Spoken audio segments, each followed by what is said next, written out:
17ನೇ ತಾರೀಕು ವಿಚಾರಣೆಗೆ ಬರ್ತೇನೆ ಅಂತ ಹೇಳಿ ಮುಂಚೆನೆ ಲಿಖಿತ ಮೂಲಕ ನಾನು ತಿಳಿಸಿದೆ. ಸೊ ಹೈಕೋರ್ಟ್ ಸಹ ಇದಕ್ಕೆ ತಡೆಯಾಜ್ಞೆ ನೀಡಿದೆ. ನಾನು ಸೋಮವಾರ ವಿಚಾರಣೆಗೆ ಹೋಗ್ತಾ ಇದ್ದೇನೆ. ಅನಾವಶ್ಯಕವಾಗಿ ಗೊಂದಲ ಉಂಟು ಮಾಡುವಂತದ್ದು ಕೆಲವರು ಮಾಡಿದ್ರು. ಯಾರನ್ನು ನಾನು ದೂರಕ್ಕೆ ಇಷ್ಟಪಡೋದಿಲ್ಲ. ವಾಸ್ತವಿಕ ಸಂಗತಿಗಳು ಎಲ್ರಿಗೂ ಗೊತ್ತಿದೆ. ಥ್ಯಾಂಕ್ ಯು, ಧನ್ಯವಾದ.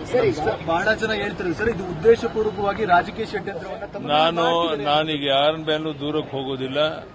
ಕಾಲವೇ ಎಲ್ಲ ತೀರ್ಮಾನ ಮಾಡುತ್ತೆ. ವಾಸ್ತವಿಕ ಸ್ಥಿತಿ ಏನಂತ ಜನರಿಗೆ ಗೊತ್ತಿದೆ.